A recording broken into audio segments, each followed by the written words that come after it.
ನಮಸ್ತೆ ವೀಕ್ಷಕರೇ, ನಿತ್ಯ ಜ್ಯೋತಿರ ವಾಸ್ತು ಭವಿಷ್ಯ ವಿಶೇಷ ನೇರ ಪ್ರಸಾರ ಕಾರ್ಯಕ್ರಮಕ್ಕೆ ಸ್ವಾಗತ. ನಾನು ಚಿತ್ರಶ್ರೀ. ದಿನಾಂಕ 24/2/2026 ಮಂಗಳವಾರದ ಈ ದಿನ ಪಂಚಾಂಗ ತಿಥಿ ದ್ವಾದಶ ರಾಶಿಗಳ ದಿನ ಭವಿಷ್ಯದೊಂದಿಗೆ ಸಿಂಹ ರಾಶಿಯ ವಿಚಾರಕ್ಕೆ ಸಂಬಂಧಪಟ್ಟಂತೆ ನಾವು ಮಾರ್ಚ್ ತಿಂಗಳ ಒಂದು ಮಾಸ ಭವಿಷ್ಯವನ್ನ ನೋಡ್ತಾ ಹೋಗೋಣ. ಯಾವ ರೀತಿಯಾಗಿ ಸಿಂಹ ರಾಶಿಯವರಿಗೆ ಮಾರ್ಚ್ ತಿಂಗಳು ಶುಭ ಫಲಗಳು ಬರ್ತಾ ಇದೆ, ರಾಶಿಯ ರಾಶಾಧಿಪತಿ ಗೋಚಾರದಿಂದ ಏನೆಲ್ಲ ಕೆಲಸಗಳು ಈಡೇರುತ್ತೆ, ಈ ವಿಚಾರಗಳನ್ನ ಗುರೂಜಿಗಳು ತಿಳಿಸ್ಕೊಡ್ತಾರೆ. ಮೊದಲನೇದಾಗಿ ಅವರನ್ನ ಕಾರ್ಯಕ್ರಮಕ್ಕೆ ಸ್ವಾಗತಿಸ್ತಾ ಇದ್ದೀನಿ.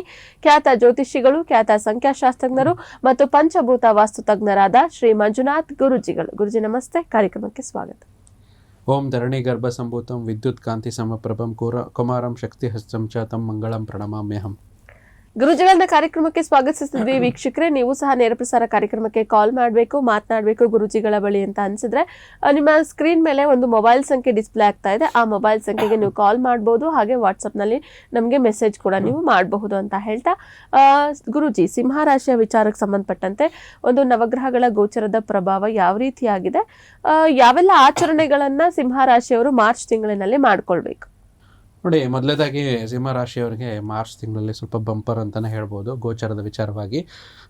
1ನೇ ತಾರೀಕು ಶುಕ್ರನ ಗೋಚಾರವಾಗ್ತಿರುವಂಥದ್ದು. ರಾಶಿಯಿಂದ ತೃತೀಯ ದಶಮಾಧಿಪತಿಯಾದ ಶುಕ್ರ ಗ್ರಹರು ಅಷ್ಟಮ ಸ್ಥಾನದಲ್ಲಿ ಗೋಚರವಾಗ್ತಿದೆ. ಅಷ್ಟಮವಾದರೂ ಕೂಡ ಉಚ್ಚ ಸ್ಥಿತಿಯಲ್ಲಿರುವಂಥ ಶುಕ್ರ ಒಳ್ಳೆ ಲಾಭನ ತಂದು ಕೊಡ್ತಾರೆ. ಮತ್ತು ದ್ವಿತೀಯವಾಗಿ ನೋಡೋದಾದರೆ ಪ್ರಮುಖ ಅಂಶ ಅಂದರೆ ನಿಮ್ಮ ರಾಶಾಧಿಪತಿ ಗೋಚಾರ 14ನೇ ತಾರೀಕು ನಂತರ ರಾಶಿಯಿಂದ ಅಷ್ಟಮ ಸ್ಥಾನಕ್ಕೆ ಹೋಗ್ತಿರುವಂಥದ್ದು. ಅಷ್ಟಮ ಆದರೂ ಕೂಡ ಮಿತ್ರನ ಮನೆ ಮತ್ತು ಗುರುವಿನ ಮನೆ ಆಗಿರೋದು ಇರೋದ್ರಿಂದ ಯಾವುದೇ ಸಮಸ್ಯೆ ಇಲ್ಲ ಮತ್ತು ಯಾವುದೇ ರೀತಿ ಪರಿಹಾರ ಬೇಡ ಅಷ್ಟಮ ಸ್ಥಾನಕ್ಕೆ. ಉಳಿದಂತೆ ಮಾಸಿಕ ಭವಿಷ್ಯದಲ್ಲಿ ನಾವು ಪ್ರತಿ ತಿಂಗಳಲ್ಲಿ ಶನಿ ಮತ್ತು ಗುರುವಿನ ಗೋಚಾರ ಅನುಸಾರವಾಗಿ ನಾವು ಫಲಗಳನ್ನು ನೋಡ್ತಾ ಇದ್ದೀವಿ. ಗುರು ಭಗವಾನರು ಯಥಾವತ್ತಾಗಿ ಗುರುಬಲ ಮುಂದುವರಿತಾ ಇದೆ. ಎಲ್ಲ ಲಾಭಾಂಶಗಳು ಏನೇನು ಗುರುಬಲದ ಅಂಶಗಳು ಪಡ್ಕೊತಿದ್ದಾರೆ ಸಿಂಹರಾಶಿಯವರಿಗೆ ಮುಂದುವರಿಯುತ್ತೆ.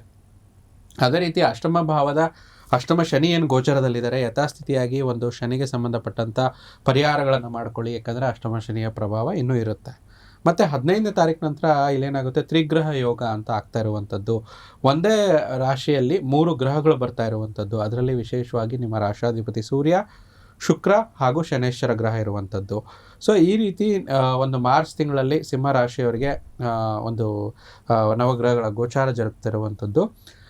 ಇನ್ನು ತಾವು ಕೇಳಿದರೆ ಆಚರಣೆ ವಿಚಾರವಾಗಿ 3ನೇ ತಾರೀಕು ವಿಶೇಷವಾಗಿ ಬಣ್ಣದ ಹಬ್ಬ, ಹೋಳಿ ಹುಣ್ಣಿಮೆ ಹಬ್ಬ ಜರುಗ್ತಾ ಇರುವಂಥದ್ದು. ತದನಂತರ ಚಾಂದ್ರ ಸೌರ ಯುಗಾದಿ, ನೂತನ ವರ್ಷ. ಎಲ್ಲ ಪ್ರಗತಿ ವಾಹಿನಿ ವೀಕ್ಷಕರಿಗೂ ಯುಗಾದಿ ಒಂದು ಹಬ್ಬದ ಒಂದು ಆರ್ಥಿಕ ಒಂದಕ್ಕೆ ಹೊಸ ವರ್ಷ ಅಂತಲೇ ನಾವು ತೊಗೊತೀವಲ್ಲ, ಅದರ ಒಂದು ಶುಭಾಶಯ ಕೋರ್ತಾ ಇದ್ದೀನಿ. 19ನೇ ತಾರೀಕು ಯುಗಾದಿ ಹಬ್ಬ ಇರುತ್ತೆ. 27ನೇ ತಾರೀಕು ಮಾರ್ಚ್ ನಲ್ಲಿ ರಾಮನವಮಿ ಇರುವಂಥದ್ದು. ತಿಂಗಳ ಅಂತ್ಯದಲ್ಲಿ ವಿಶೇಷವಾಗಿ ಭಗವಾನ್ ಮಹಾವೀರರ ಜಯಂತಿ ಇರುವಂಥದ್ದು.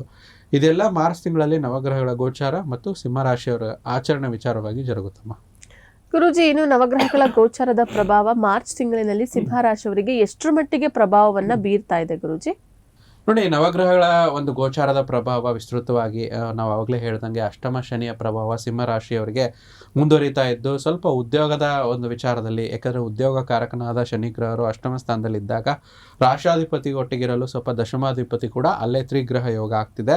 ಅದಕ್ಕೆ ಸಿಂಹ ರಾಶಿಯ ಜಾತಕಸ್ಥರು ಏನಾಗುತ್ತೆ ಅಂದರೆ, ಶನಿ ಒಟ್ಟಿಗೆ ಸೂರ್ಯ ಬರೋದ್ರಿಂದ ಸ್ವಲ್ಪ ಕೆಲಸ ಕಳ್ಕೊಳ್ಳುವಂಥದ್ದು ಇರುತ್ತೆ, ಅಥವಾ ತಾವೇನಾರು ನೋಟಿಸ್ ಬರುವಂಥದ್ದು, ಉದ್ಯೋಗ ಕಳ್ಕೊಳ್ಳೋದಕ್ಕೆ 2-3 ತಿಂಗಳ ಮುಂಚೆ ಈ ತಿಂಗಳಲ್ಲಿ ನೋಟಿಸ್ ಬರುವಂಥದ್ದು. ಅದಕ್ಕೆ ಸ್ವಲ್ಪ ಎಚ್ಚರಿಕೆಯಿಂದ ಇರಬೇಕು. ಲೇ ಆಫ್ ಆಗ್ಬೋದು, ಸಡನ್ ಆಗಿ ಉದ್ಯೋಗ ಕಳ್ಕೊಳ್ಳುವಂಥದ್ದು, ಇದೊಂದು ನೆಗೆಟಿವ್ ಅಂಶ ಇದೆ. ಆದರೆ ಮಾರ್ಚಲ್ಲಿ ಏನೇ ನೆಗೆಟಿವ್ ಆದರೂ ಕೂಡ ನಿಮಗೆ ಗುರುಬಲ ಅಂತೂ ಮುಂದುವರಿತಾ ಇದೆ. ಯಾವುದೇ ನಿಂದು ಏಪ್ರಿಲ್ ಮೇ ಅಲ್ಲಿರೋ ವಿಚಾರದಲ್ಲಿ ಕೂಡ ಉದ್ಯೋಗ ಕಳ್ಕೊಳ್ಳುವಂಥ ಸೂಚನೆ ಮೊದಲೇ ಸಿಗುತ್ತೆ. ಆದರೆ ನಾವು ಹೇಳೋವಂಥದ್ದು, ಯಾವುದೇ ರಾಶಿ ಫಲದಲ್ಲಿ ಭಯ ಬೇಡ. ಅವರವರ ಮೂಲ ಜಾತಕ ವಿಶ್ಲೇಷಣೆ ಮಾಡಿಕೊಂಡು ನುರಿತ ಜ್ಯೋತಿಷರಲ್ಲಿ ಅವರವರ ಒಂದು ದಶಾಭುಕ್ತಿಗಳ ವಿವರಣೆಯನ್ನು ತಗೋಬೇಕು. ಮತ್ತು ಗೋಚರ ಅಲ್ಲಿರೋ ದಶಾಭುಕ್ತಿಗಳನ್ನು ಕೂಡ ನೋಡಬೇಕಾಗುತ್ತೆ. ಗುರುವಿನ ಅನುಗ್ರಹ ಇರೋದ್ರಿಂದ ನೀವು ಏನೇ ಉದ್ಯೋಗ ಕಳ್ಕೊಂಡ್ರೂ ಕೂಡ ಗುರುಬಲ ಇರೋದ್ರಿಂದ ನಿಮಗೆ ಆರ್ಥಿಕ ಸಮಸ್ಯೆ ಆಗೋದಿಲ್ಲ, ಹಣಕಾಸಿನ ಸಮಸ್ಯೆ ಕೂಡ ಆಗೋದಿಲ್ಲ. ಇದು ಖುಷಿ ವಿಚಾರ. ಮತ್ತು ಅಷ್ಟಮ ಭಾವದಲ್ಲಿ ನಿಮ್ಮ ರಾಶಾಧಿಪತಿ ರವಿ ಭಗವಾನರು ಪಾಪಗ್ರಹ ಆಗಿರೋದ್ರಿಂದ, ಪಾಪಸ್ಥಾನದಲ್ಲೇ ಗೋಚರ ಆಗ್ತಿರೋದ್ರಿಂದ ಒಳ್ಳೆಯದೇ ಕೊಡುತ್ತೆ, ಯಾವುದೇ ರೀತಿ ಸಮಸ್ಯೆ ಆಗಲ್ಲ. ಆದರೆ ನೆಗೆಟಿವ್ ಏನಂತಂದರೆ ಸ್ವಲ್ಪ ಆ್ಯಂಗ್ಸೈಟಿ, ಸ್ಟ್ರೆಸ್ಸು, ಡಿಪ್ರೆಷನ್ನು ಈ ಒಂದು ಮಾರ್ಚ್ ತಿಂಗಳಲ್ಲಾಗುತ್ತೆ. ಆದರೆ ಆರೋಗ್ಯ, ಮನಸ್ಕಾರಕ ಚಂದ್ರ ಚೆನ್ನಾಗಿರೋದ್ರಿಂದ ಆರೋಗ್ಯ ಚೆನ್ನಾಗಿರುತ್ತೆ. ಆದರೆ ಮಾನಸಿಕ ಆರೋಗ್ಯ ಚೆನ್ನಾಗಿರುತ್ತೆ, ಸ್ವಲ್ಪ ದೈಹಿಕವಾಗಿ ಆರೋಗ್ಯ ಸ್ಟ್ರೆಸ್ ಆಗುತ್ತೆ. ಇನ್ನು ಈ 6 ತಿಂಗಳ ಕಾಲ ಈ ಒಂದು ಈ ಗುರುಬಲ ಇದ್ರೂ ಕೂಡ ಏನೂ ಸಮಸ್ಯೆ ಇಲ್ಲ. ಆದರೆ ಸ್ವಲ್ಪ ಈ ಒಂದು ವಿಶೇಷವಾಗಿ ಮಾರ್ಚ್ ತಿಂಗಳಲ್ಲಿ ಖರ್ಚುಗಳು ಜಾಸ್ತಿ ಇರುತ್ತೆ. ತುಂಬ ನಿಮ್ಮ ವಿಚಾರವಾಗಿರ್ಬೋದು, ಒಂದು ಬಟ್ಟೆ ತೆಗೆದುಕೊಳ್ಳೋದು ಅಥವಾ ವೈದ್ಯಕೀಯ ಖರ್ಚುಗಳು ಜಾಸ್ತಿ ಇರುತ್ತೆ. ವೈದ್ಯಕೀಯ ಖರ್ಚುಗಳು ಬರುವಂಥದ್ದು ಸಾಧ್ಯತೆಗಳು ಜಾಸ್ತಿ ಇದೆ. ನಿಮಗಲ್ಲ ಅಂದರೂ ಕೂಡ ನಿಮ್ಮ ಕುಟುಂಬ ಸದಸ್ಯರಿಗೆ ಬರ್ಬೋದು, ನಿಮ್ಮ ಹೆಂಡತಿ ಮಕ್ಕಳಿಗೆ ಬರ್ಬೋದು, ಅಥವಾ ನಿಮ್ಮ ತಂದೆ ತಾಯಿಗೆ ಬರ್ಬೋದು. ಅದಕ್ಕೆ ಅದ್ರ ಸ್ವಲ್ಪ ಹುಷಾರಿಗಿರಿ. ಗೋಚರದಲ್ಲಿ ನವಗ್ರಹ ಅನುಸಾರವಾಗಿ ಹೆಚ್ಚಿನದ ವಿಚಾರದಲ್ಲಿ ನೋಡೋದಾದರೆ ಯಂತ್ರಗಳಿಂದ ಲಾಭ, ವಿದ್ಯುತ್ತಿಗೆ ಸಂಬಂಧಪಟ್ಟಂಥ ಕೆಲಸಗಳು, ಎಲೆಕ್ಟ್ರಿಷಿಯನು, ಎಲೆಕ್ಟ್ರಿಕಲ್ ವರ್ಕ್ಸ್ ಮಾಡೋರಿಗೆ ಲಾಭ, ಸರ್ಕಾರಿ ನೌಕರರು ಅಂದರೆ ಈ ಬೆಸ್ಕಾಮು, ಹೆಸ್ಕಾಮ್, ಈ ಒಂದು ವಿದ್ಯುತ್ ಸಂಬಂಧಿತವಾಗಿರುವಂಥ ಯಾರು ಕೆಲಸಗಾರರು ಇರ್ತಾರೋ ಆ ನಿಗಮ ಮಂಡಳಿಯಲ್ಲಿ ಅವರಿಗೆ ಒಳ್ಳೆಯದಾಗುತ್ತೆ. ಇನ್ನು ಸಪ್ತಮದಲ್ಲಿ ಸ್ಥಿತವಾಗಿರುವಂಥ ಬುಧ, ಮಂಗಳ ಗ್ರಹ, ರಾಹು ಗ್ರಹ ಕೂಡ ಇಲ್ಲಿ ಕೂಡ ಒಂದು ತ್ರಿಗ್ರಹ ಯೋಗ ಸಪ್ತಮ ಸ್ಥಾನದಲ್ಲಿ ನಿರ್ಮಾಣವಾಗ್ತಿದೆ. ಬಟ್ ಸಪ್ತಮಕ್ಕೆ ಕುಜದೋಷ ಬರೋದ್ರಿಂದ ಸ್ವಲ್ಪ ವಿವಾಹ ವಿಳಂಬವಾಗುವಂಥದ್ದು.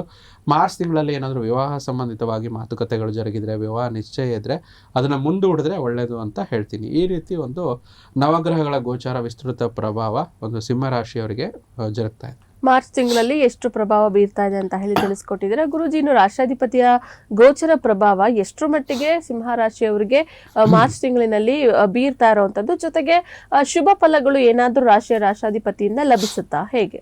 ಖಂಡಿತ ನೋಡಿ, ರಾಷ್ಟ್ರಾಧಿಪತಿ 14ನೇ ತಾರೀಕು ನಂತರ ಗೋಚರದಲ್ಲಿ ಅಷ್ಟಮ ಭಾವಕ್ಕೆ ಬರುವಂಥದ್ದು ನಾವು ಆಗಲೇ ಹೇಳಿದ್ವಿ. ಶುಕ್ರ, ಶನಿ, ಸೂರ್ಯ ಭಗವಂತ 3 ಗ್ರಹಗಳ ಒಂದು ಯೋಗ ಉಂಟಾಗುವಂಥದ್ದು. ಇದರಿಂದ ಸಿಂಹರಾಶಿಯವರಿಗೆ ತಿಂಗಳ ಉತ್ತಮವಾಗಿರುವಂಥದ್ದು. ಸ್ವಲ್ಪ ಟೆನ್ಷನ್ನು, ಸ್ಟ್ರೆಸ್ಸು ಅದನ್ನು ಬಿಟ್ಟರೆ ಎಲ್ಲ ಕೆಲಸ ಕಾರ್ಯಗಳು ಆರಾಮಾಗಿ ಮುಗಿಸ್ತಾರೆ. ಕಾರ್ಯಸಾಧ್ಯತೆ ತುಂಬ ಚೆನ್ನಾಗಾಗುತ್ತೆ. ಹಿಡಿದಿರೋ ಕೆಲಸ ನಿಮಗೆ ಪೂರ್ಣಗೊಳಿಸ್ತೀರ. 14ನೇ ತಾರೀಕು ನಂತರ ಸೂರ್ಯ ಭಗವಾನರು ಕೂಡ ಗೋಚಾರದಲ್ಲಿ ನಿಮಗೆ ಒಳ್ಳೆಯ ಪರಿಸ್ಥಿತಿಯಲ್ಲಿ ಬರೋದ್ರಿಂದ ಸ್ವಲ್ಪ ಖರೀದಿಗಳು ಜಾಸ್ತಿ ಆಗುತ್ತೆ, ಖರ್ಚುಗಳು ಜಾಸ್ತಿ ಆಗುತ್ತೆ. ತುಂಬ ಒಂದು ದಿನಗಳ ನಂತರ ನಿಮಗೆ ಸ್ವಲ್ಪ ಒಂದು ಖರ್ಚಿನ ಒಂದು ಪ್ರಭಾವ ನಿಮಗೆ ಕಾಣಿಸುತ್ತೆ. ಹಳೆಯ ಆಸ್ತಿಗಳು ಬಂದು ನಿಮಗೆ ಹಣ ಮಾಡುವಂಥದ್ದು, ಹಳೆಯ ಆಸ್ತಿಯಿಂದ ನಿಮಗೆ ಇದು ಸಿಗುವಂಥದ್ದು ತುಂಬ ಒಳ್ಳೆಯದಾಗುತ್ತೆ. 13ನೇ ತಾರೀಕು ನಂತರ, ಮಾರ್ಚ್ 13 ನಂತರ ರಿಯಲ್ ಎಸ್ಟೇಟ್ ವ್ಯಾಪಾರ ವಹಿವಾಟುಗಳು ವೃದ್ಧಿಯಾಗುತ್ತೆ. ಅತ್ಯಧಿಕ ಖರ್ಚು ಮತ್ತು ಬೇರೆ ಬೇರೆ ಕಡೆಯಿಂದ ಬಂದಿರುವಂಥ ಹಣದ ಮೂಲದಿಂದ ಒಂದು ಉಳಿತಾಯದ ಕಡೆ ಹೆಜ್ಜೆ ಹಾಕಿ ಆ ಖರ್ಚನ್ನು ನೀವು ನಿಭಾಯಿಸ್ತೀರಾ. ಮತ್ತು ಯಾವುದೇ ರೀತಿ ಈ ಒಂದು 18ನೇ ತಾರೀಕು ನಂತರ ಎಲ್ಲ ಮೂಲಗಳಿಂದ ಬರುವಂಥದ್ದು ಆದಾಯ ಚೆನ್ನಾಗಿರುತ್ತೆ. ಪೂರ್ವಜರ ಆಸ್ತಿ ಏನಾದರೂ ವಿವಾದ ವ್ಯಾಜ್ಯಗಳಲ್ಲಿದ್ದರೆ ಅದು ಕೂಡ ಕ್ಲಿಯರ್ ಆಗುತ್ತೆ. ಮತ್ತು ವೈವಾಹಿಕ ಯಾರು ಲೇವಾದೇವಿ ಮಾಡ್ತಿದ್ದೀರಾ ಅವ್ರಿಗೆ ಒಳ್ಳೆಯದಿರುತ್ತೆ. ಷೇರು ಮಾರುಕಟ್ಟೆಯಲ್ಲಿ ಏನು ನೀವು ಸಿಂಹರಾಶಿಯವರು ಹೂಡಿಕೆ ಮಾಡಿದ್ರೆ ಅದು ಲಾಭ ತಂದು ಕೊಡುವಂಥದ್ದು. ವೈಯಕ್ತಿಕವಾಗಿ ಸಿಂಹರಾಶಿಯವರಿಗೆ ಪ್ರತಿಯೊಂದು ವಿಚಾರದಲ್ಲಿ ಸ್ವಲ್ಪ ಕಾಳಜಿ ಇರಬೇಕು. ಅದರಲ್ಲೂ ವಿಶೇಷವಾಗಿ ಸ್ತ್ರೀಯರ ಬಗ್ಗೆ ಸ್ವಲ್ಪ ಎಚ್ಚರಿಕೆಯಿಂದ ಇರಬೇಕು. ಆಮೇಲೆ ಸಪ್ತಮದಲ್ಲಿ ತ್ರಿಗ್ರಹ ಯೋಗ ಆಗ್ತಾ ಇರುವಂಥದ್ದು ಇರೋದ್ರಿಂದ ಸ್ವಲ್ಪ ವಾಹನ ಚಲಾವಣೆ, ವಾಹನದ ಬಗ್ಗೆ ಸ್ವಲ್ಪ ಎಚ್ಚರಿಕೆಯಿಂದ ಇರಬೇಕು. ಮತ್ತು ಆದಷ್ಟು ಸಿಂಹರಾಶಿಯವರು ವಾಹನನ ಅವಾಯ್ಡ್ ಮಾಡಿಕೊಂಡ್ರೆ ಈ ತಿಂಗಳ ಒಳ್ಳೆಯದು ಅಂತ ಹೇಳ್ತೀವಿ. ಆರೋಗ್ಯದಲ್ಲಿ ನಾನು ಆವಾಗಲೇ ಹೇಳಿದೆ, ಸಣ್ಣ ಪುಟ್ಟ ಏರುಪೇರು, ದೈಹಿಕ ಸ್ಟ್ರೆಸ್ ಆಗುತ್ತೆ ಅಷ್ಟೇ. ಜೊತೆಗೆ ಹೊಟ್ಟೆ ನೋವು, ಸ್ವಲ್ಪ ಎದೆಗೆ ಸಂಬಂಧಪಟ್ಟಂಥದ್ದು, ಕಣ್ ರಿಲೇಟೆಡ್ ಸಮಸ್ಯೆಗಳು ಬರ್ಬೋದು. ಮತ್ತು 17ನೇ ತಾರೀಕು ನಂತರ ನಿಮಗೆ ಇನ್ನಷ್ಟು ಕ್ರಿಯಾಶೀಲರಾಗಿ ನೀವು ನಿಯಮಿತವಾಗಿ ಬೆಳಗಿನ ವ್ಯಾಯಾಮ, ವಾಕಿಂಗು ಈ ರೀತಿ ನೆರವೇರಿಸೋದ್ರಿಂದ ದಿನ ಚೆನ್ನಾಗಿರುತ್ತೆ. ಪತ್ನಿ ಹಾಗೂ ಮಕ್ಕಳ ಆರೋಗ್ಯದಲ್ಲಿ ಸ್ವಲ್ಪ ಹೆಚ್ಚಿನ ಕಾಳಜಿ ಇರಲಿ. ಈ ರೀತಿಯಾಗಿ ರಾಶಿಯವರಿಗೆ ರಾಷ್ಟ್ರಾಧಿಪತಿಯ ಒಂದು ಉತ್ತಮ ಪ್ರಭಾವಗಳನ್ನು ನಾವು ಸಿಂಹರಾಶಿಯವರಿಗೆ ಈ ಒಂದು ಮಾರ್ಚ್ ತಿಂಗಳಲ್ಲಿ ಜರುಗುತ್ತೆ. ಗುರುಜಿ, ಇನ್ನೂ ಕೂಡ ಏನಾದರೂ ಸಿಂಹರಾಶಿಯವರಿಗೆ ಮಾರ್ಚ್ ತಿಂಗಳು ಫಲಗಳು ಸಿಗುವಂಥದ್ದು ಇದೆಯಾ? ಹಾಗಿದ್ರೆ ಆ ಮಾರ್ಗಗಳು ಯಾವುದು? ಮತ್ತೆ ನಕ್ಷತ್ರಗಳ ಅನುಸಾರವಾಗಿ ನೋಡೋದಾದ್ರೆ ಶುಭ ಫಲಗಳು ಏನಾದರೂ ಇದೆಯಾ ಗುರುಜಿ? ಪರಿಹಾರ ಭಾಗವಾಗಿ ಏನು ಮಾಡ್ಕೊಳ್ಬೇಕು ಸಿಂಹರಾಶಿಯವರು? ನೋಡಿ, ವಿಶೇಷವಾಗಿ 3 ಪ್ರಮುಖ ನಕ್ಷತ್ರಗಳು ಬರುತ್ತೆ. ಅದರಲ್ಲಿ ಮಗ ನಕ್ಷತ್ರ, ಪೂರ್ವ ಫಾಲ್ಗುಣಿ, ಉತ್ತರ ಫಾಲ್ಗುಣಿ ನಕ್ಷತ್ರ ಅಂತ ಹೇಳ್ತೀವಿ. ಮಗ ನಕ್ಷತ್ರದವರು ಆರೋಗ್ಯದ ಬಗ್ಗೆ ಸ್ವಲ್ಪ ಗಮನವಿರಲಿ. ಸ್ವಲ್ಪ ಏನಾದರೂ ಸಣ್ಣ ಪುಟ್ಟ ತೊಂದರೆಗಳಾದರೂ ಕೂಡ ಒಂದು ಒಳ್ಳೆ ಚೆಕಪ್ನ ಮಾಡಿಸ್ಕೊಳ್ಳಿ, ಒಳ್ಳೆಯದಾಗುತ್ತೆ. ಪೂರ್ವ ಫಾಲ್ಗುಣಿ ನಕ್ಷತ್ರದವರಿಗೆ ಒಂದು ಒಳ್ಳೆಯ ದುಡ್ಡು ಸಂಪಾದನೆ ಮಾಡುವಂಥ ಒಂದು ಅವಕಾಶಗಳು ಲಭಿಸುತ್ತೆ. ವ್ಯಾಪಾರಸ್ಥರಾಗಿರ್ಬೋದು, ಉದ್ಯೋಗಸ್ಥರಾಗಿರ್ಬೋದು, ಅಥವಾ ನೀವು ಫ್ರೀಲ್ಯಾನ್ಸರ್ ಆಗಿರ್ಬೋದು, ನಿಮಗೆ ಅವಕಾಶಗಳು ಜಾಸ್ತಿ ಸಿಗುತ್ತೆ. ಉತ್ತರ ಫಾಲ್ಗುಣಿ ನಕ್ಷತ್ರದವರಿಗೆ ಯಾವುದೋ ಒಂದು ಸ್ವಲ್ಪ ನಕಾರಾತ್ಮಕ ಸಿಚುವೇಶನ್ಸ್ ಕ್ರಿಯೇಟ್ ಆಗುತ್ತೆ. ಸ್ವಲ್ಪ ಅದ್ರ ಬಗ್ಗೆ ನೀವು ಒಂದು ರಿಯಾಕ್ಟ್ ಮಾಡೋದ್ರ ಬಗ್ಗೆ ಗಮನ ಇರಲಿ, ನೆಗೆಟಿವ್ ಆಗಿ ಯೋಚನೆ ಮಾಡಬೇಡಿ. ಇನ್ನು ಈ 3 ನಕ್ಷತ್ರಗಳಲ್ದಿರ ಒಂದು ರಾಶಿಯವರಿಗೆ ಒಂದು ಪರಿಹಾರಗಳಂತ ನೋಡಿದಾಗ ಸ್ವಲ್ಪ ಕುಜನ ಪ್ರಭಾವ, ಸಪ್ತಮದಲ್ಲಿ ಕುಜದೋಷ ನಿರ್ಮಾಣ ಆಗ್ತಿದೆ. ಮದುವೆಗೆ ಸಂಬಂಧಪಟ್ಟಂಥ ಡಿಲೇ ಆಗ್ತಿದೆ ಈ ಒಂದು ತಿಂಗಳಲ್ಲಿ. ಅಂದರೆ ಕುಜನ ಮೂಲ ಮಂತ್ರ ಓಂ ಅಂಗಾರಕಾಯ ನಮಃ ಅಂತೇಳಿ ಜಪ ಮಾಡುವಂಥದ್ದು ಶುಕ್ಲ ಪಕ್ಷದಲ್ಲಿ ಮಂಗಳವಾರದೊತ್ತು ಮಾಡುವಂಥದ್ದು ಒಳ್ಳೆಯದು. ಮತ್ತು ವಿಷ್ಣು ಭಗವಾನರಿಗೆ ಮತ್ತು ಮಹಾಲಕ್ಷ್ಮೀ ದೇವಿಗೆ ಶುಕ್ರವಾರ ಆರಾಧನೆ ಮಾಡೋದು ಒಳ್ಳೆಯದು. ಮತ್ತು ಬಿಳಿ ಕಮಲದ ಹೂವನ್ನು ದೇವತೆಗೆ ಅರ್ಪಿಸುವಂಥದ್ದು ಮತ್ತು ವಿಷ್ಣು ಭಗವಂತನಿಗೆ ಒಂದು ತುಳಸಿ ಮಾಲೆಯನ್ನು ಅರ್ಪಿಸುವಂಥದ್ದು. ಈ ರೀತಿ ತಿಂಗಳಲ್ಲಿ ಯಾವುದೋ ಒಂದು ವಾರ ಶುಕ್ರವಾರ ಮಾಡಿದ್ರೆ ತುಂಬ ಒಳ್ಳೆಯದಾಗುತ್ತೆ. ಈ ರೀತಿ ಮಾಡ್ಕೊಳ್ಳಿ. ಮತ್ತು ಒಂದು ಸೂಚನೆ ಏನು ಅಂತಂದರೆ, ಯಾವುದೇ ರೀತಿ ಸಿಂಹರಾಶಿಯವರು ಸ್ವಲ್ಪ ತಮ್ಮ ಬೆಡ್ಡು ಕಾಟು ಅದ್ರ ಕೆಳಗಡೆ ಬಟ್ಟೆ ಜೋಡಿಸಿ ಎಲ್ಲ ಮಿಕ್ಸ್ ಆಗಿರ್ತಾರಲ್ಲ, ಅದರಿಂದ ಸ್ವಲ್ಪ ನಕಾರಾತ್ಮಕ ಶಕ್ತಿಗಳು ಉತ್ಪತ್ತಿ ಆಗೋದ್ರ ಬಗ್ಗೆ ಸ್ವಲ್ಪ ಕ್ಲಿಯರಾಗಿ ಇಟ್ಕೊಳ್ಳಿ ಅಂತ ಒಂದು ಸೂಚನೆ ಕೂಡ ತಿಳಿಸ್ತಾ ಇದ್ದೀನಿ. ಸೊ ನೋಡಿದ್ರಲ್ಲ ವೀಕ್ಷಕರೇ, ಸಿಂಹರಾಶಿಯವರ ವಿಚಾರಕ್ಕೆ ಸಂಬಂಧಪಟ್ಟಂತೆ ಒಂದು ಮಾರ್ಚ್ ತಿಂಗಳ ಮಾಸ ಭವಿಷ್ಯ ಹೇಗಿದೆ ಅಂತ ಹೇಳಿ ಗುರುಜಿಗಳು ತಿಳಿಸ್ಕೊಟ್ಟಿದ್ದಾರೆ. ವೀಕ್ಷಕರೇ, ನಮ್ಮ ಕಾರ್ಯಕ್ರಮದ ಬಹುಮುಖ್ಯ ಅಂಗ ಇವತ್ತಿನ ದಿನದ ಪಂಚಾಂಗ ಮತ್ತೆ ತಿಥಿ ಹಾಗೆ ದಿನದ ವಿಶೇಷತೆಯನ್ನು ನೋಡ್ತಾ ಹೋಗೋಣ. ಗುರುಜಿ ತಿಳಿಸ್ತೀರಾ? 24 ಫೆಬ್ರವರಿ 2026 ಸಪ್ತಮಿ ತಿಥಿ ಇರುವಂಥದ್ದು. ಮತ್ತು ಶುಕ್ಲ ಪಕ್ಷ, ಕೃತಿಕಾ ನಕ್ಷತ್ರ, ಇಂದ್ರ ಯೋಗ, ಮಂಗಳವಾರ. ಇವತ್ತಿನ ಬೆಂಗಳೂರಿನ ಕಾಲಮಾನ, ಇವತ್ತಿನ ಸೂರ್ಯೋದಯ 6 ಗಂಟೆ 39 ನಿಮಿಷಕ್ಕಾದರೆ 6 ಗಂಟೆ 26 ನಿಮಿಷ ಸೂರ್ಯಾಸ್ತ. ರಾಹುಕಾಲ ಮುಹೂರ್ತ ಭಾಗದಲ್ಲಿ 3:30 ರಿಂದ 4 ಗಂಟೆ 58 ನಿಮಿಷ. ಯಮಗಂಡ ಕಾಲ 9 ಗಂಟೆ 36 ನಿಮಿಷದಿಂದ 11 ಗಂಟೆ 5 ನಿಮಿಷ. ಗುಳಿಕ ಕಾಲ 12 ಗಂಟೆ 33 ನಿಮಿಷದಿಂದ 2 ಗಂಟೆ 1 ನಿಮಿಷ. ಅಭಿಜಿತ ಮುಹೂರ್ತ ಅಥವಾ ಅಭಿಜಿತ ಲಗ್ನ ಅಂತ ನೋಡಿದರೆ 12 ಗಂಟೆ 9 ನಿಮಿಷದಿಂದ 12 ಗಂಟೆ 56 ನಿಮಿಷವಾಗಿರುವಂಥದ್ದು. ಗುರುಜಿ, ದಿನದ ವಿಶೇಷತೆ ಏನಾದರೂ ಇದೆ ತಿಳಿಸ್ತೀರಾ? ನೋಡಿ, ಫಾಲ್ಗುಣ ಮಾಸದ ಮಂಗಳವಾರ ಇವತ್ತು. ಮಂಗಳವಾರ ಮಂಗಳಮಯವಾದ ವಾರ ಅಂತ ಹೇಳ್ತೀವಿ. ವಿಶೇಷವಾಗಿ ಸುಬ್ರಹ್ಮಣ್ಯ ಸ್ವಾಮಿಯ ಆರಾಧನೆ ಮತ್ತು ಸುಬ್ರಹ್ಮಣ್ಯ ಸ್ವಾಮಿಯ ಜಪ ಮಾಡುವಂಥದ್ದು ತುಂಬ ಒಳ್ಳೆಯದಂತ ಹೇಳ್ತೀವಿ. ಮತ್ತು ಮಂಗಳನಿಗೆ ಭೂಮಿ ಪುತ್ರ ಅಂತ ಹೇಳ್ತೀವಿ. ಯಾವುದೇ ಒಂದು ಜಮೀನು ಇದು ವಿಚಾರವಾಗಿ ಏನಾದ್ರು ಜಮೀನು ನೋಡಬೇಕಾಗಿದ್ರೆ, ಇದು ಇದ್ದರೆ ರಿಜಿಸ್ಟ್ರೇಷನ್ ಬೇಡ ಅಂದರೂ ಕೂಡ ಆ ಜಮೀನು ವಿಚಾರವಾಗಿ ಒಂದು ಸೈಟ್ ಆಗಿರ್ಬೋದು, ಪ್ರಾಪರ್ಟಿ ಆಗಿರ್ಬೋದು, ಅದ್ರ ಮಾತುಕತೆ ಮಾಡುವಂಥದ್ದು, ಏನಾದರೂ ಒಂದು ವ್ಯವಹಾರಗಳಲ್ಲಿ ಕೂತ್ಕೊಂಡು ಒಂದು ಸೊಲ್ಯೂಷನ್ ತೆಗೆಯೋದಕ್ಕೆ ಇವತ್ತಿನ ದಿನ ತುಂಬ ಪ್ರಶಸ್ತವಾಗಿರುತ್ತೆ. ಗುರುಜಿ, ಇವತ್ತಿನ ದಿನದ ವಿಶೇಷತೆಯನ್ನು ತಿಳಿಸ್ಕೊಟ್ಟಿದ್ರೆ. ಹಾಗೆ ದ್ವಾದಶ ರಾಶಿಗಳ ದಿನ ಭವಿಷ್ಯವನ್ನ ಪ್ರಾರಂಭ ಮಾಡೋಣ. ಮೊದಲನೇದಾಗಿ ಮೇಷರಾಶಿಯವರಿಗೆ ಮಂಗಳವಾರದ ದಿನ ಭವಿಷ್ಯ ಏನಿದೆ ಗುರುಜಿ? ನಿಮ್ಮ ಕುಟುಂಬ ಸದಸ್ಯರ ಜೊತೆಗೆ ನಿಮ್ಮ ಸಮಸ್ಯೆಯನ್ನು ಹಂಚಿಕೊಳ್ಳಿ. ಅವರಿಂದ ನಿಮಗೆ ಸಮಾಧಾನ ಸಿಗುತ್ತೆ. ಮತ್ತು ಯಾವುದೇ ಒಂದು ಸಮಸ್ಯೆಗೂ ಕೂಡ ಜೊತೆಯಾಗಿ ಪರಿಹಾರ ಕಂಡುಹಿಡ್ಕೊಳ್ಳೋದಕ್ಕೆ ಒಳ್ಳೆ ದಿನ. ಮೇಷರಾಶಿಯ ನಂತರ ಮುಂದಿನ ರಾಶಿ ವೃಷಭ ರಾಶಿ. ದ್ವೇಷದ ಭಾವನೆ ಇವತ್ತು ಸ್ವಲ್ಪ ದುಬಾರಿ ಅನಿಸಬಹುದು. ನಿಮ್ಮ ಸಹನೆ ಕುಂಠಿತಗೊಳಿಸದಿದ್ರೆ ನಿಮ್ಮ ವಿವೇಚನಾ ಶಕ್ತಿಯನ್ನು ಬಳಸಿ, ಅದರಿಂದ ದಿನ ನಿಮಗೆ ಚೆನ್ನಾಗಿರುತ್ತೆ. ವೃಷಭ ರಾಶಿಯ ನಂತರ ಮುಂದಿನ ರಾಶಿ ಮಿಥುನ ರಾಶಿ.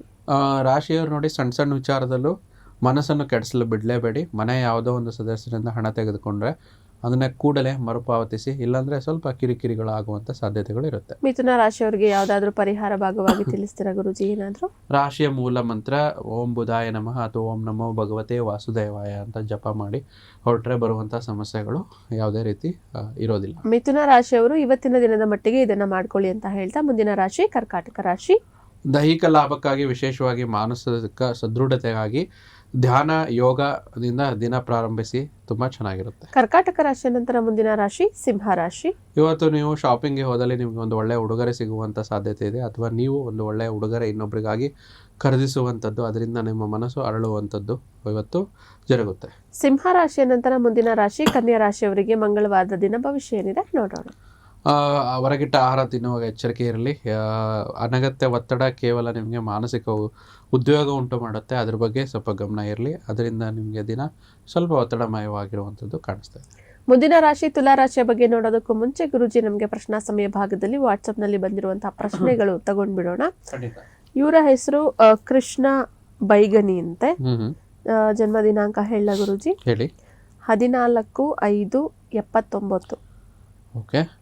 ಟೈಮ್ ಹುಟ್ಟಿರೋದು 2 AM 2 ಗಂಟೆ AM ಅಲ್ಲಿ ಬೆಳಿಗ್ಗೆ. ಹಾಗೆ ಸ್ಥಳ ಭದ್ರಾಚಲಂ, ಆಂಧ್ರ ಪ್ರದೇಶ್.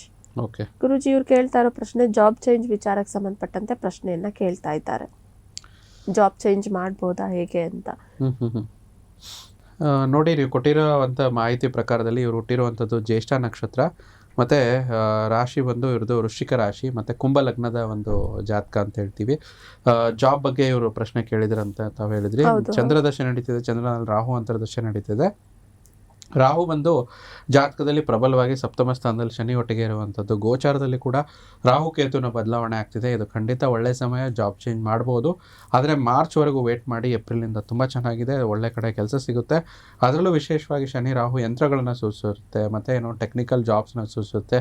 ತಾವೇನಾದ್ರು ಈ ರಿಲೇಟೆಡ್ ಜಾಬ್ಸ್ ಯಾವುದಂತ ಮೆನ್ಷನ್ ಮಾಡಿದಾರಾ ಇವರು? ಇಲ್ಲ, ಜಾಬ್ ಚೇಂಜ್ ಅಷ್ಟೇ ಕಳಿಸಿದ್ದಾರೆ ಗುರುಜಿ. ಸೊ ಇವರೇನಾದರೂ ಟೆಕ್ನಿಕಲ್ಲು ಮತ್ತು ಸ್ವಲ್ಪ ಯಂತ್ರಗಳ ಆಧಾರಿತವಾಗಿರುವಂಥ ಜಾಬು ಮತ್ತು ಇಂಜಿನಿಯರಿಂಗ್ ರಿಲೇಟೆಡ್ ಜಾಬ್ ಇದ್ದರೆ ಸ್ವಲ್ಪ ಒಳ್ಳೇದು ಗ್ರೋತ್ ಇರುತ್ತೆ, ಖಂಡಿತ ಮಾಡ್ಬೋದು. ಮಾರ್ಚ್ವರೆಗೂ ವೆಯ್ಟ್ ಮಾಡಿ. ಸೊ ಕೃಷ್ಣ ಅವರು ನಮಗೆ ಪ್ರಶ್ನೆಯನ್ನು ಕಳುಹಿಸಿದ್ರೆ, ನಿಮ್ಮ ಒಂದು ಕೆಲಸದ ಬದಲಾವಣೆ ಅಥವಾ ಜಾಬ್ ಚೇಂಜ್ ಆಗಿರ್ಬೋದು, ಅದ್ರ ಬಗ್ಗೆ ಏನು ಗುರೂಜಿಗಳು ತಿಳಿಸ್ಕೊಟ್ಟಿದ್ದಾರೆ ಆ ಪ್ರಕಾರನೇ ಮಾಡಿ ಒಳ್ಳೇದಾಗಲಿ ಅಂತ ಹೇಳ್ತಾ, ಗುರೂಜಿ ನಾವು ಕನ್ಯಾ ರಾಶಿಯವರಿಗೆ ದಿನ ಭವಿಷ್ಯವನ್ನು ನೋಡಿದ್ವಿ. ಮುಂದುವರಿಸ್ತಾ ಹೋಗೋಣ ಗುರೂಜಿ. ಮುಂದಿನ ರಾಶಿ ತುಲಾ ರಾಶಿ. ತುಲಾ ರಾಶಿಯವರು ಇವತ್ತು ಒಂದು ಹಿರಿಯರಿಂದ ಉತ್ತಮ ಲಾಭ ಪಡೆಯುವಂಥದ್ದು ಮತ್ತು ಹೆಚ್ಚಿನ ಸಕಾರಾತ್ಮಕ ಶಕ್ತಿ ಬೆಳೆಸ್ತೀರಾ, ಅದರಿಂದ ನಿಮಗೆ ದಿನ ಚೆನ್ನಾಗಿರುತ್ತೆ. ತುಲಾ ರಾಶಿಯ ನಂತರ ಮುಂದಿನ ರಾಶಿ ವೃಶ್ಚಿಕ ರಾಶಿ. ಹೇರಳ ಶಕ್ತಿ ಹೊಂದಿರುತ್ತೀರಾ ಇವತ್ತು. ಕೆಲಸದ ಒತ್ತಡ ನಿಮಗೆ ಉದ್ಯೋಗಗೊಳಿಸುವಂತೆ ಮಾಡುತ್ತೆ, ಆದರೆ ಯಾವುದೇ ರೀತಿ ಒತ್ತಡ ಇರಲಾರ್ದಂಗೆ ದಿನ ನಿರ್ವಹಿಸಿದರೆ ಚೆನ್ನಾಗಿರುತ್ತೆ. ವೃಶ್ಚಿಕ ರಾಶಿಯ ನಂತರ ಮುಂದಿನ ರಾಶಿ ಧನುರ್ ರಾಶಿ. ನಿಮ್ಮ ಆಹಾರ ಕ್ರಮದ ಬಗ್ಗೆ ವಿಶೇಷವಾಗಿ ಹೆಚ್ಚು ಕಮ್ಮಿ ಸ್ವಲ್ಪ ಮೈಗ್ರೇನ್ ರೋಗಗಳ ಬಗ್ಗೆ ಸೂಕ್ತ ಎಚ್ಚರಿಕೆ ತೆಗೆದುಕೊಳ್ಳಬೇಕು. ಇಲ್ಲಾಂದರೆ ಸ್ವಲ್ಪ ನಿಮಗೆ ಇದರ ಆರೋಗ್ಯ ಸಮಸ್ಯೆಗಳು ಬಾಧಿಸುತ್ತೆ. ಮುಂದಿನ ರಾಶಿ ಮಕರ ರಾಶಿಯವರಿಗೆ ಮಂಗಳವಾರದ ದಿನ ಭವಿಷ್ಯ ಏನಿದೆ ನೋಡೋಣ. ಗಾಯಗೊಳ್ಳುವುದನ್ನು ತಪ್ಪಿಸಿಕೊಳ್ಳಲು ಕುಳಿತುಕೊಳ್ಳುವಾಗ ಸ್ವಲ್ಪ ವಿಶೇಷ ಕಾಳಜಿ ವಹಿಸಿ. ಸ್ವಲ್ಪ ಸಣ್ಣ ಪುಟ್ಟ ಏಟುಗಳು ಆಗಬಹುದು, ಅದ್ರ ಬಗ್ಗೆ ಗಮನ ಹರಿಸಿದರೆ ಯಾವುದೇ ರೀತಿ ಸಮಸ್ಯೆ ಆಗೋದಿಲ್ಲ. ಗುರುಜಿ ಮಕರ ರಾಶಿಯವರಿಗೆ ಏನಾದರೂ ಪರಿಹಾರ ಭಾಗವಾಗಿ ತಿಳಿಸ್ತೀರಾ? ಆದಷ್ಟು ಯಾವ್ದಾದ್ರು ಮುಖ್ಯವಾದ ಕೆಲಸ ಇದ್ರೆ ಇವತ್ತಿನ ಮಟ್ಟಿಗೆ ಮುಂದೂಡಿ ರಾಷ್ಟ್ರಾಧಿಪತಿಯ ಮಂತ್ರ ಓಂ ಶಂ ಶನೇಶ್ವರಾಯ ನಮಃ ಅಂತ ಜಪ ಮಾಡಿ ಮನೆಯಿಂದ ಹೊರಗಡೆ ಹೊರಟ್ರೆ ಸಮಸ್ಯೆಗಳಿಂದ ದೂರ ಆಗುತ್ತೆ. ಮಕರ ರಾಶಿಯವರು ಇವತ್ತಿನ ದಿನದ ಮಟ್ಟಿಗೆ ಇದನ್ನ ಮಾಡ್ಕೊಳ್ಳಿ ಅಂತ ಹೇಳ್ತಾ, ಮುಂದಿನ ರಾಶಿ ಕುಂಭರಾಶಿ. ಗರ್ಭಿಣಿಯರಿಗೆ ವಿಶೇಷವಾದ ಕಾಳಜಿಮಯವಾಗಿರುವಂಥ ದಿನ, ಎಚ್ಚರಿಕೆಯಿಂದ ಇರಬೇಕು. ಇನ್ನು ಶೇರ್ ಮಾರ್ಕೆಟಲ್ಲಿ ಹಣ ಹೂಡಿಕೆ ಮಾಡುವವರು ತಮ್ಮ ಹಣವನ್ನು ಕಳೆದುಕೊಳ್ಳಬಹುದು, ಅದರ ಬಗ್ಗೆ ಎಚ್ಚರಿಕೆಯಿಂದ ಹೂಡಿಕೆ ಮಾಡಿ. ಕುಂಭರಾಶಿಯ ನಂತರ ಮುಂದಿನ ಹಾಗೂ ಕೊನೆಯ ರಾಶಿ ಮೀನರಾಶಿ. ಯಾರಾದರೂ ನಿಮಗೆ ಬಲಿಪಶು ಮಾಡಲು ಪ್ರಯತ್ನಿಸಬಹುದು, ಅದರಿಂದ ಎಚ್ಚರಿಕೆಯಿಂದಿರಿ. ಮಾನಸಿಕವಾಗಿ ದೈಹಿಕವಾಗಿ ಸದೃಢತೆ ಇದ್ದರೆ ಯಾವುದೇ ರೀತಿ ಸಮಸ್ಯೆ ಕಾಡೋದಿಲ್ಲ. ಇಲ್ಲಿಗೆ ದ್ವಾದಶ ರಾಶಿಗಳ ದಿನ ಭವಿಷ್ಯ ಮುಕ್ತಾಯ ಆಗಿದೆ. ಕೆಲವೊಂದಷ್ಟು ರಾಶಿಗಳಿಗೆ ಇವತ್ತಿನ ದಿನದ ಪರಿಹಾರವನ್ನ ಗುರುಜಿಗಳು ತಿಳಿಸ್ಕೊಟ್ಟಿದ್ದಾರೆ, ಅದನ್ನ ಮಾಡ್ಕೊಳ್ಳಿ ಅಂತ ಹೇಳ್ತಾ, ಗುರುಜಿ ಮತ್ತೊಂದು ಪ್ರಶ್ನೆ ಇದೆ, ತಗೊಂಡ್ಬಿಡೋಣ. ಖಂಡಿತ. ಇವರು ತಮ್ಮ ಹೆಸರನ್ನ ತಿಳಿಸ್ತಾ ಇದ್ದಾರೆ ಗುರುಜಿ, ರಶ್ಮಿಕಾ. ಓಕೆ. ಜನ್ಮ ದಿನಾಂಕ ಹೇಳ 11/5/2006. ಓಕೆ. ಹುಟ್ಟಿರುವಂತಹ ಸಮಯ ಬಂದು 10 ಗಂಟೆ 14 ನಿಮಿಷ PM ಹಾಗೆ ಸ್ಥಳ ನೆಲ್ಲೂರು, ಆಂಧ್ರ ಪ್ರದೇಶ್ ಅಂತ ಹೇಳ್ತಾ ಇದ್ದಾರೆ ಗುರುಜಿ. ಇವರು ಎಜುಕೇಶನ್ ರಿಲೇಟೆಡ್ ಪ್ರಶ್ನೆಯನ್ನ ಕೇಳ್ತಾ ಇದ್ದಾರೆ. ಅವರ ಒಂದು ಎಜುಕೇಶನ್ ಯಾವ ರೀತಿಯಾಗಿ ಮುಂದುವರಿಯುತ್ತೆ ಅಂತ ಹೇಳಿ ಪ್ರಶ್ನೆಯನ್ನ ಕೇಳ್ತಾ ಇದ್ದಾರೆ ಗುರುಜಿ. ಓಕೆ. ಸೊ ಕೊಟ್ಟಿರೋ ಮಾಹಿತಿ ಪ್ರಕಾರ ಹುಟ್ಟಿರುವಂಥದ್ದು ಗುರುವಾರ ಮತ್ತು ಜ್ಯೇಷ್ಠ ನಕ್ಷತ್ರ ವೃಶ್ಚಿಕ ರಾಶಿ ಇವರು ತೋರಿಸ್ತಾ ಇದೆ. ಮತ್ತು ಎಜುಕೇಷನ್ಗೆ ಸಂಬಂಧಿತವಾಗಿರುವಂಥದ್ದು ಮೇಷಲಗ್ನದ ಜಾತಕ. ಹೈಯರ್ ಎಜುಕೇಷನ್ ಅಂತ ಬಂದರೆ ನಾವು ಪಂಚಮ ಮತ್ತು ಭಾಗ್ಯಾಧಿಪತಿ ಅಂತ ಹೇಳ್ತೀವಿ. ಇಲ್ಲಿ ಪಂಚಮಾಧಿಪತಿಯಾದ ಸೂರ್ಯ ಭಗವಾನರು ರಾಶಿಯಲ್ಲಿ ಇರುವಂಥದ್ದು ಮತ್ತು ಪಂಚಮದಲ್ಲಿ ಶನಿ ಮತ್ತು ರಾಹು ಅಂತ ಹೇಳ್ತೀವಿ.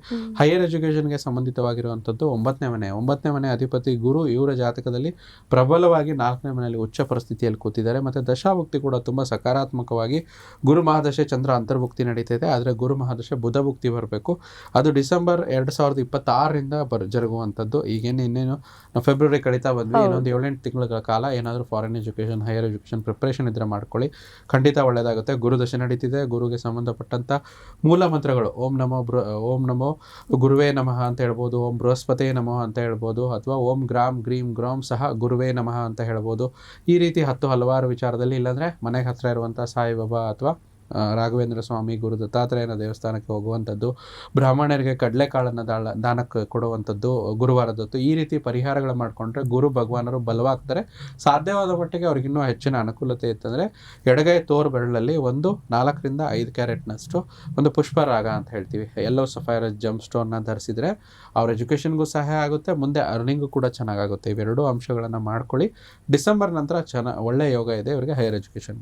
ಸೊ ನಮಗೆ ಪ್ರಶ್ನೆಯನ್ನು ಕಳುಹಿಸಿದಂತಹ ರಶ್ಮಿಕಾ ಅವರೇ, ಇವತ್ತಿನ ಸಂಚಿಕೆಯನ್ನು ನೀವು ವೀಕ್ಷಿಸಿದ್ರೆ ಗುರುಜಿಗಳು ತಿಳಿಸಿರೋದನ್ನ ಮಾಡ್ಕೊಳ್ಳಿ ಅಂತ ಹೇಳ್ತಾ, ಗುರುಜಿ ಇಷ್ಟೊತ್ತು ಕೂಡ ನಮ್ಮ ಜೊತೆ ಇದ್ದು ಒಂದು ಸಿಂಹ ರಾಶಿಯ ಮಾರ್ಚ್ ತಿಂಗಳ ಮಾಸ ಭವಿಷ್ಯವನ್ನ ಕಂಪ್ಲೀಟ್ ಆಗಿ ತಿಳಿಸ್ಕೊಟ್ಟಿದ್ರೆ, ಒಂದು ವಿಶೇಷ ಸೂಚನೆಯನ್ನ ಸಹ ನೀಡಿದ್ದೀರಾ. ಹಾಗೆ ದಿನದ ಭವಿಷ್ಯ, ದಿನದ ವಿಶೇಷತೆ ಮತ್ತೆ ನಮ್ಮ ವೀಕ್ಷಕರ ಪ್ರಶ್ನೆಗೆ ಸಹ ಉತ್ತರವನ್ನ ನೀಡಿದ್ದೀರಾ ಗುರುಜಿ, ಧನ್ಯವಾದಗಳು. ಸರ್ವೇ ಜನೋ ಸುಖಿನೋ ಭವಂತು, ಸಮಸ್ತ ಸನ್ಮಂಗಳಾನಿ ಭವಂತು. ಇವತ್ತಿನ ಸಂಚಿಕೆಯನ್ನು ಇಲ್ಲಿಗೆ ಮುಗಿಸ್ತಾ ಇದ್ದೀವಿ. ಮತ್ತೊಂದು ಸಂಚಿಕೆಯಲ್ಲಿ ಭೇಟಿಯಾಗೋಣ. ನೋಡ್ತಾ ಇರಿ ಪ್ರಗತಿ ಟಿವಿ, ಇದು ನಿಮ್ಮಿಂದ ನಿಮಗಾಗಿ.